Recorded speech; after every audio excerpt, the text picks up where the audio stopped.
واتل عليهم نبأ الذي آتيناه آياتنا فانسلخ منها فأتبعه الشيطان فكان من الغاوين. Alhamdulillah, pada malam hari ini kita bisa melanjutkan kajian kita, masih membahas tentang qasasul Quran, kisah-kisah yang ada di dalam Al-Quran. Ma'asyiral muslimin rahimani wa rahimakumullah. Kisah yang ingin saya kisahkan pada malam hari ini masih kisah seputar Bani Israel. Kemarin sudah saya katakan bahwa banyak kisah-kisah yang menakjubkan dari Bani Israel.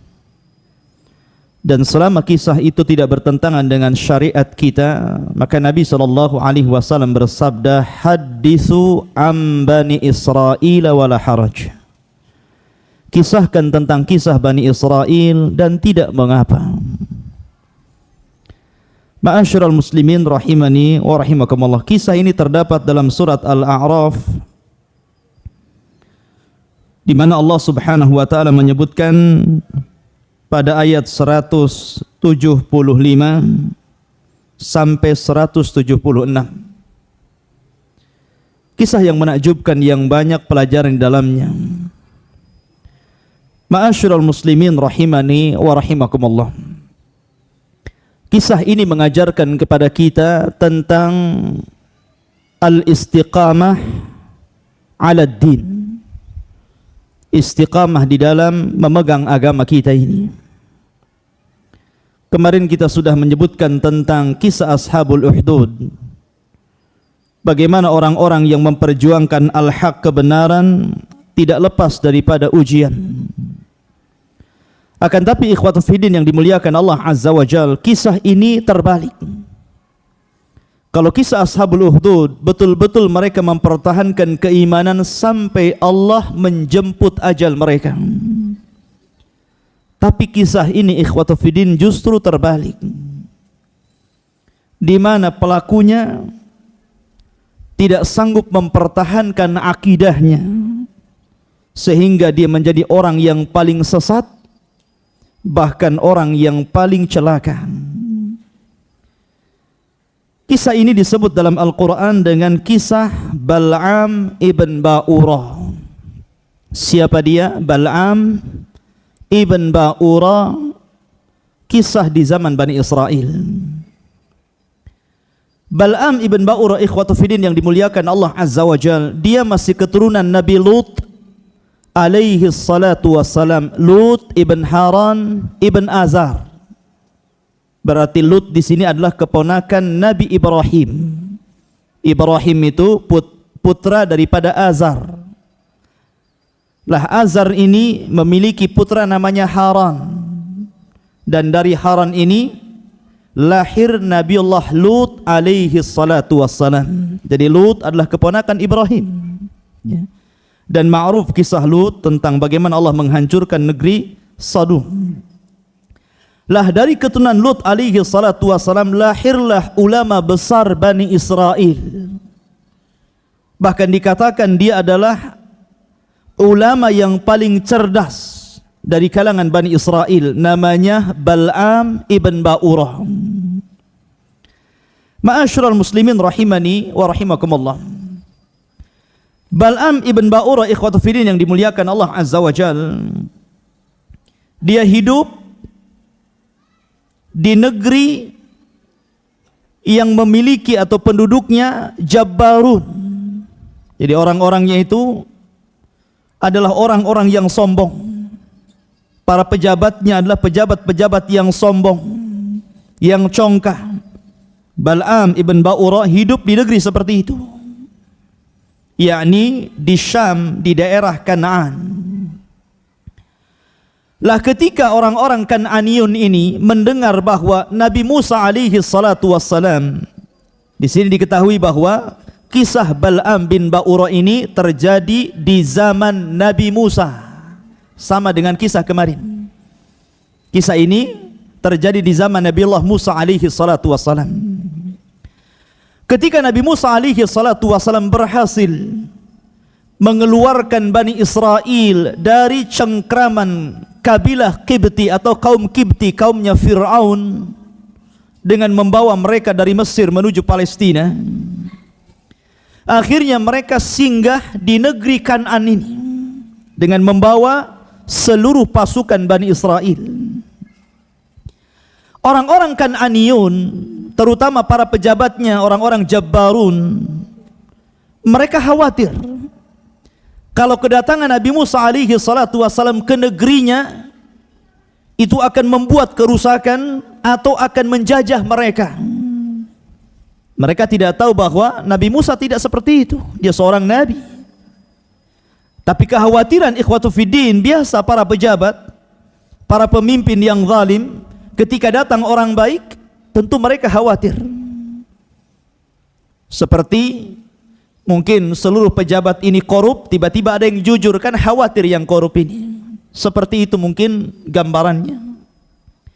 Jadi ketika Nabi Musa alaihi salatu wasalam singgah di satu gunung namanya Husban, kemudian mendirikan tenda bersama seluruh Bani Israel yang dibawa dari Mesir ke Palestina, akhirnya orang-orang Jabbarun, orang-orang Kan'aniyun ini kekhawatirannya terhadap Musa dan pasukannya akan menjajah mereka. Maka mereka kemudian mendatangi Bal'am ibn Ba'urah. Dan ketika itu Bal'am adalah alim min ulama Bani Israel, seorang ulama yang sangat cerdas di sekian banyak ulama Bani Israel. Bahkan dia keturunan Nabi Lut alaihi salatu wassalam. Dan Allah subhanahu wa ta'ala berikan ilmu yang luas kepada Bal'am sampai dia mengetahui tentang al-asma al-a'zam, nama-nama yang utama bagi Allah subhanahu wa ta'ala. Jadi dia mengetahui rahasia nama-nama Allah yang paling agung. Dan menurut ahli sunnah wal jamaah, menurut kita umat Islam dan ahli sunnah, bahwa ismul a'zam, nama Allah yang paling agung adalah Allah. Ada juga yang mengatakan Hayyu, ada juga yang mengatakan Qayyum. Lah Bal'am ibn Ba'urah ikhwatu fiddin, dia menguasai rahasia nama-nama Allah subhanahu wa ta'ala, sehingga dengan mengetahui nama-nama rahasia Allah, hampir seluruh doa-doa Bal'am tidak pernah ditolak Allah subhanahu wa ta'ala. Jadi kalau dia berdoa itu, dia langsung dikabulkan. Dan itu ma'ruf, sangat terkenal, bahwa Bal'am ini kalau berdoa kepada Allah azza wa jalla langsung dikabulkan doanya. Sehingga orang-orang Kan'aniyun, Jabbarun ini, mereka mendatangi Bal'am agar Bal'am berdoa kepada Allah untuk menghancurkan Musa dan Bani Israel. Lihat ya. Jadi mereka orang-orang sombong ini, para pejabat Kan'aniyun ini, mereka datang kepada Bal'am agar Bal'am berdoa kepada Allah azza wa jalla agar Allah menghancurkan Musa dan Bani Israel. Doa jelek, kawan. Ya kan? Datanglah mereka kepada Bal'am dan mengatakan tentang kekhawatiran mereka. Bal'am marah ketika itu. Bagaimana mungkin aku berdoa kepada seorang nabi? Dia tahu bahwa Musa seorang nabi. Bahkan bukan hanya seorang nabi, tapi juga rasul. Bahkan lebih daripada itu, Musa adalah kalimullah. Bahkan lebih daripada itu, Musa adalah ulul azmi minar rusul. Tidak mungkin saya berdoa kepada orang sebaik ini, gitu kan? Celaka saya kalau saya berdoa kepada orang sebaik ini. Tapi akhirnya orang-orang Jabbarun ini, orang-orang sombong ini terus mendekati Bal'am.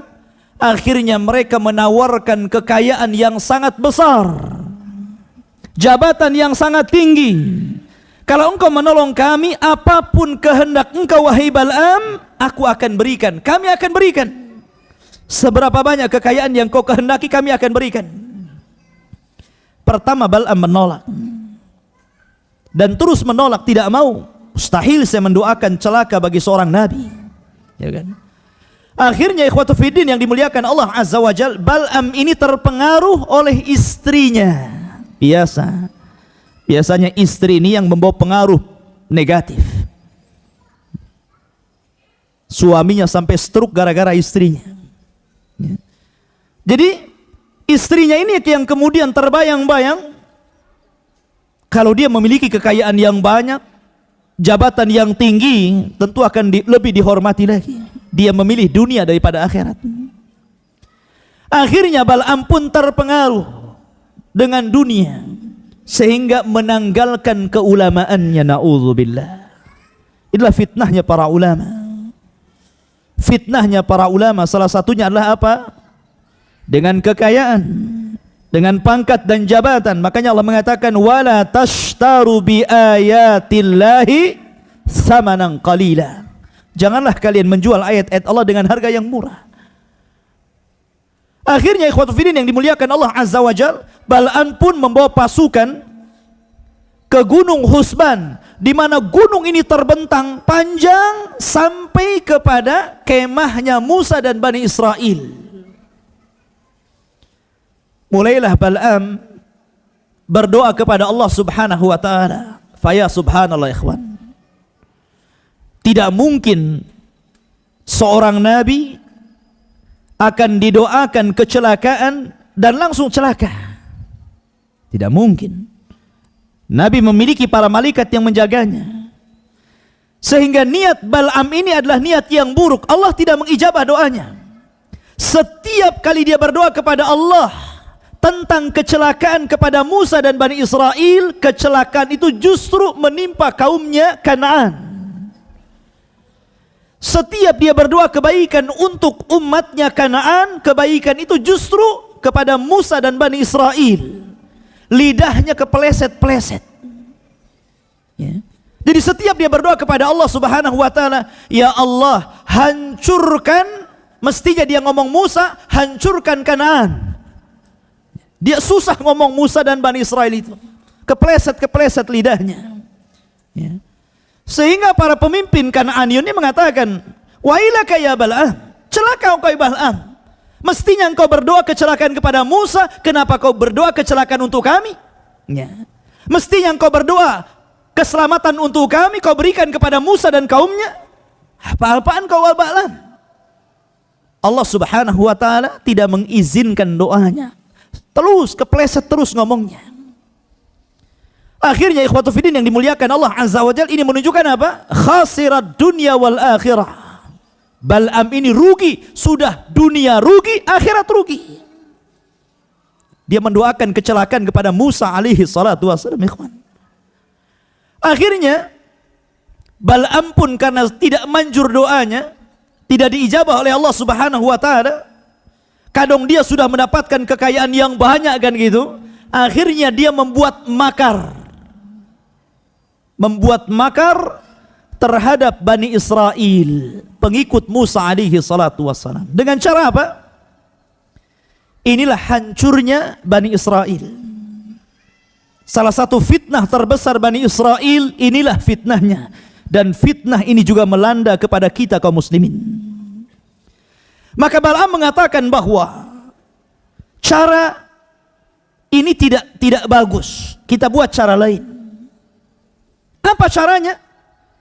Maka Bal'am mengatakan, utuslah wanita-wanita kalian, gadis-gadis kalian, dandani mereka dengan dandanan yang cantik, kirim mereka dengan barang-barang dagangan, kemudian berpura-puralah untuk berjual beli, jualah dagangan itu kepada Bani Israel dan kaumnya Musa. Syaitan ikhwan, ketika dia tidak bisa menggoda dengan cara yang lain, pasti ujung-ujungnya dengan cara perempuan. Makanya dahulu seorang misionaris, dia mengatakan bahwa untuk menghancurkan Islam tidak perlu mengarahkan rudal kepada mereka, tidak perlu mengarahkan senjata-senjata canggih kepada mereka. Kirimkan kepada mereka biduan-biduan wanita dan minuman-minuman keras, cukup menghancurkan mereka tanpa harus berlelah dan berletih. Syaitan ikhwan. Akhirnya perempuan-perempuan Kan'aniyun ini diutus oleh Bal'am ibn Ba'ura untuk menggoda Bani Israel. Ikhwatu fiddin, yang namanya pelarian, Musa kan pelarian bersama Bani Israel dari kejaran Fir'aun. Tentu orang-orang pelarian ini yang lebih banyak selamat kaum laki-laki, jarang kaum wanita, karena kaum wanita tidak memiliki tenaga seperti kekuatan laki-laki, sehingga kebanyakan mereka laki-laki dan sedikit wanita. Apalagi mereka sudah berbulan-bulan, bahkan sudah waktu yang lama gitu kan, berpindah dari Mesir dan berjalan cukup jauh. Ketika melihat gadis-gadis cantik, tentu akan berbeda kondisinya. Ini godaan ikhwatu fiddin yang dimuliakan Allah Azza wa Jalla. Maka akhirnya wanita-wanita pun pura-pura jual beli dan sambil menggoda umatnya Musa alaihi salatu wassalam. Ada seorang wanita putra daripada pejabat Kan'an ini yang memang sudah ditugasi oleh Bal'am untuk menggoda Musa alaihi salatu wassalam. Tapi dia kan tidak kenal Musa. Dari sekian orang yang dibawa Musa itu, Musa yang mana tidak tahu. Ya kan? Akhirnya dia pun menggoda salah satu pemimpin dari 12 pemimpin yang merupakan orang-orang pilihan Musa alaihi salatu wassalam. Jadi Musa itu memiliki orang pilihan 12 pemimpin. Inilah yang dibawa oleh Musa alaihi salatu wassalam untuk masing-masing 12 ini membawa kabilahnya masing-masing. Akhirnya ada salah satu pemimpin dari 12 pemimpin ini, bawahan Musa, tergoda dengan kecantikan putri Kan'an ini. Akhirnya karena dia sudah tergoda dengan wanita tersebut, dibawalah wanita itu ke hadapan Musa dan mengatakan, "Ya Musa, apakah kalau aku bawa wanita itu engkau akan melarang kami?" Kata Musa, "Ya, Allah mengharamkan, tidak boleh melakukan perzinahan." Ya kan? Maka dia mengatakan, "Sungguh apa yang kau katakan sebelumnya sudah aku tebak, pasti engkau akan mengatakan seperti itu. Tapi aku tidak akan mendengar ucapan." Maka dibawalah wanita ini ke kemahnya, kemudian melakukan perzinahan fahisyah, perzinahan kekejian. Akhirnya ikhwatu fiddin yang dimuliakan Allah Azza wa Jalla, dengan sebab perzinahan yang dilakukan Bani Israel, Allah Subhanahu wa taala turunkan azab kepada mereka. Ada yang mengatakan Allah turunkan taun, penyakit taun. Ada juga yang mengatakan bahwa Allah berikan azab kepada mereka, kebingungan yang luar biasa. Mereka tidak bisa keluar dari daerah itu. Setiap mereka hendak keluar dari daerah itu, kembali lagi ke situ. Keluar kembali lagi ke situ dalam cukup waktu yang cukup lama. Mereka kebingungan, tidak tahu jalannya harus kemana. Mereka keluar dari daerah itu. Berhasil Bal'am ibn Ba'ura berhasil mengundang azab Allah kepada Bani Israel. Maka Nabi Musa alaihi salatu wassalam kebingungan ketika itu, ini ada apa? Apa gerangan yang terjadi? Akhirnya berdoa kepada Allah Subhanahu wa taala. Jibril pun datang memberitahi Musa bahwa ini adalah perbuatan Bal'am ibn Ba'ura. Oh, kaget Musa. Kenapa? Karena nama Bal'am itu ma'ruf. Bukan hanya seorang saleh, ahli ibadah, tapi dia juga seorang alim min ulama Bani Israel. Seorang ulama besar.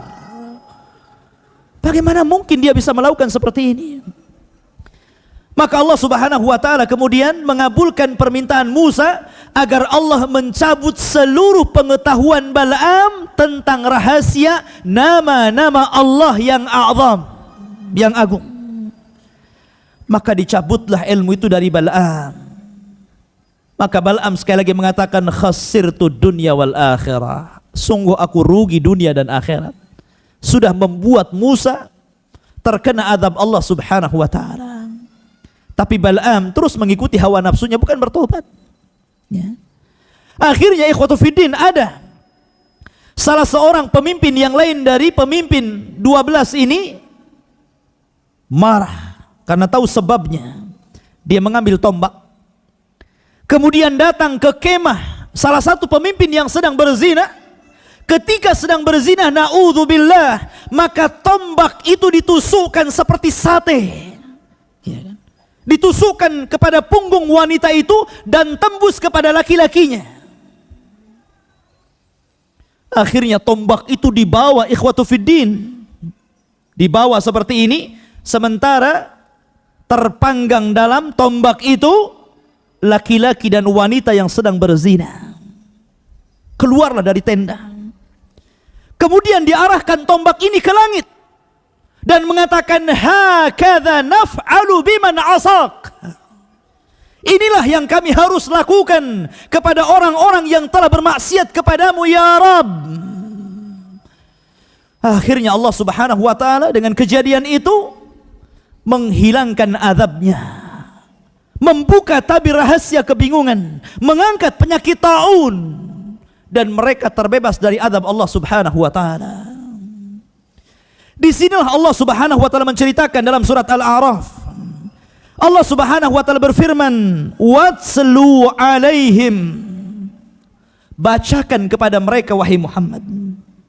Bacakan kepada mereka wahai Muhammad umatmu, naba alladzina atainahu ayatina, tentang seorang laki-laki yang kami berikan kepadanya tanda-tanda kuasa Allah yang luar biasa. Dialah Bal'am ibn Ba'ura. Fansalakha minha, tiba-tiba dia insalah. Insalah ini bahasa Arab yang biasa digunakan untuk binatang yang suka mengganti kulitnya. Binatang apa itu? Ular. Ular itu kan biasa mengganti kulit. Kulit yang lama ditinggalkan, datang kulit baru. Itulah insalah. Fansalakha minha. Tiba-tiba orang ini, maksudnya Bal'am bin Ba'ura, menanggalkan pakaian keulamaannya, menanggalkan pakaian kesolehannya, menanggalkan pakaian ahli ibadahnya. Fansalakha minha, menjadi orang yang paling buruk. Fa'atba'ahu syaitan, kemudian syaitan ikut dia. Biasanya kita ikut syaitan, ini syaitan ikut dia, bayangkan. Fa'atba'ahu syaitan, syaitan ikut dia. Kemudian fakana minal ghawin, jadilah Bal'am menjadi orang yang paling sesat, ikhwan. Na'udzubillah. Dahulu di Riyadh, Saudi Arabia, ada orang namanya Abdullah Al-Qasimi. Abdullah Al-Qasimi, Masya Allah. Pujian para ulama mengalir kepada ulama ini, Abdullah Al-Qasimi. Ketika dia belajar di Mesir sehingga menjadi seorang alim besar, dan dilihatnya Mesir banyak orang-orang yang mereka melakukan kesyirikan kepada Allah Azza wa Jalla, penyimpangan dalam sunnah Rasul, maka mulailah Abdullah Al-Qasimi ini mengarang kitab. Dan karangannya luar biasa, membantah kesyirikan, membantah penyelisihan terhadap sunnah Rasul, membantah penyimpangan-penyimpangan firqah-firqah sesat.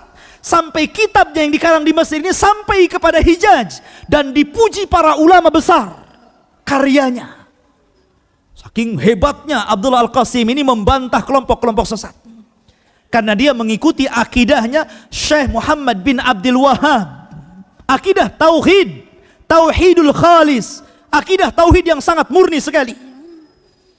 Akhirnya sampai suatu ketika Abdullah Al-Qasim ini mengarang satu kitab namanya Aghlal, dan isi kitab ini subhanallah menghapus seluruh kitab yang pernah dikaryanya, karena isi kitab ini penuh dengan ilhad, penyimpangan-penyimpangan, kekufuran kepada Allah. Dia membantah Allah dalam kitab ini, dia menghina Rasul, dia menghina Al-Quran, dan mengagungkan akal daripada Al-Quran dan sunnah Rasul. Subhanallah ikhwan, ulama besar ya.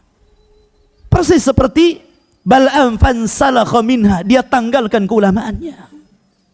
Dia mengarang kitab yang membela orang-orang kafir. Hidayah ikhwan, hidayah itu milik Allah, bukan milik kita.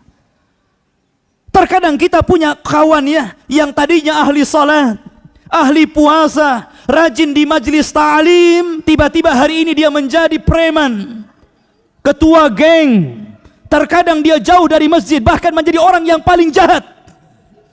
Terkadang seperti itu kita melihat manusia yang seperti itu. Makanya Rasul senantiasa berdoa, ya muqallibal qulub, tsabbit qalbi ala dinik. Wahai zat yang membolak-balikan hati manusia, tetapkan hatiku di atas ketaatan kepadamu.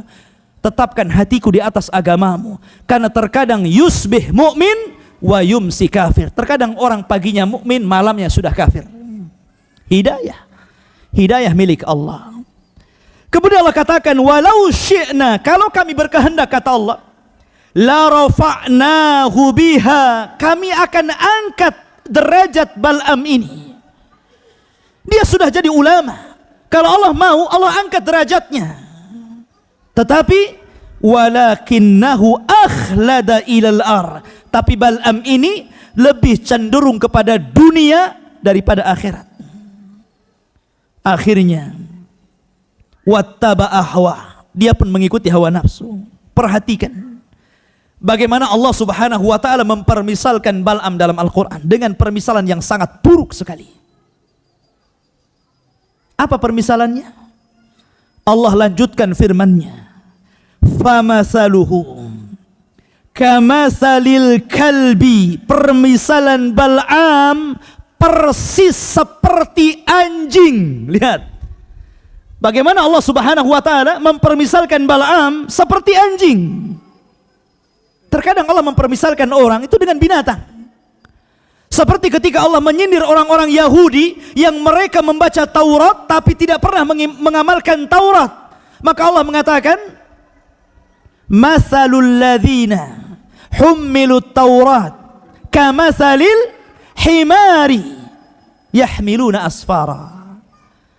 Permisalan orang-orang yang mereka membaca Taurat Yahudi tapi tidak pernah mengamalkannya, maka mereka seperti khimar, seperti keledai yang di punggungnya membawa kitab Taurat yang sangat banyak. Keledai nggak paham apa yang di atas punggungnya. Keledai nggak bisa baca, nggak paham apa yang dibawanya. Makanya mereka maghdub. Allah katakan maghdub. Mereka dilaknat, dibenci karena punya ilmu tapi tidak diamalkan.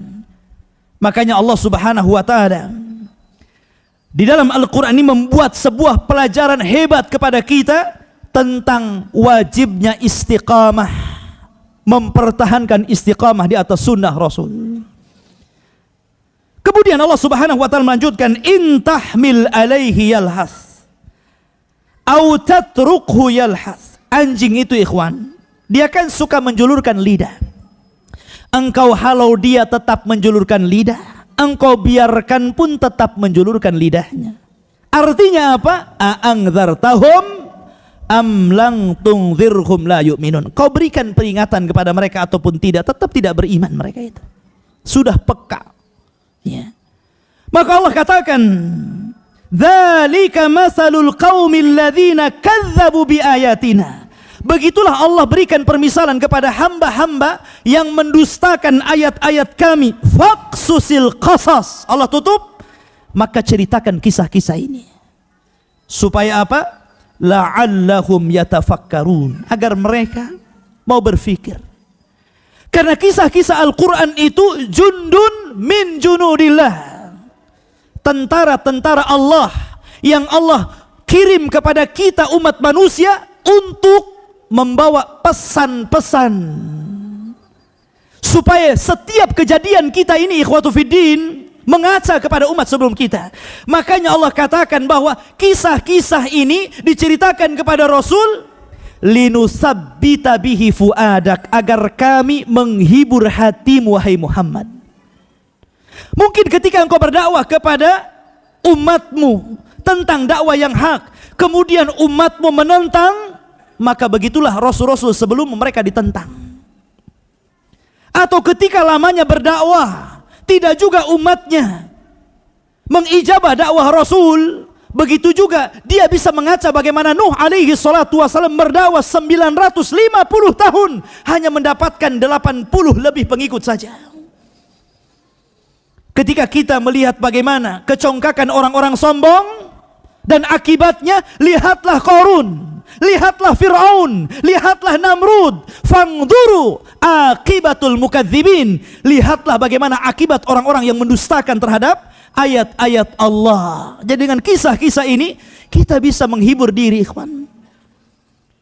Mungkin di antara kita yang diuji ketika berdakwah, ditentang tetangganya, ditentang keluarganya. Bagaimana Nabi Ibrahim ditentang ayahnya, bagaimana Nuh ditentang istrinya, bagaimana Nabi Yusuf dicelakakan saudara-saudaranya, bagaimana Rasul kita Muhammad sallallahu alaihi wasallam ditentang paman-pamannya.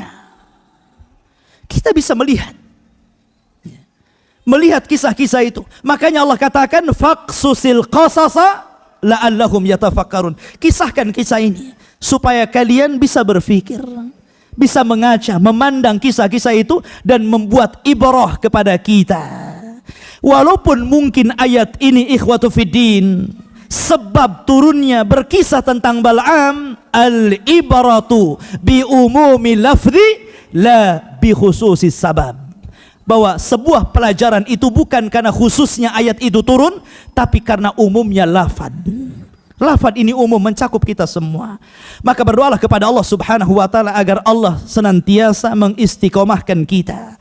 Memegang sunnah ini bukan mudah, memegang agama ini bukan mudah, mendakwahkan Quran ini bukan mudah. Karena Allah mengatakan sanulki alaika kaulan tsaqila. Kami akan lempar kepadamu perkataan yang sangat berat. Mendakwahkan dakwah Allah ini berat. Maka banyak tantangan, banyak ujian.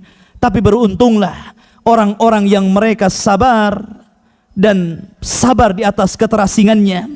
Fatuba lil ghuraba, kata Rasul. Beruntunglah orang-orang yang dianggap asing karena memperjuangkan agama Allah. Subhanakallah bihamdika asyhadu an la ilaha illa anta astaghfiruka wa atubu ilaik. Allahu ta'ala. Assalamualaikum warahmatullahi wabarakatuh.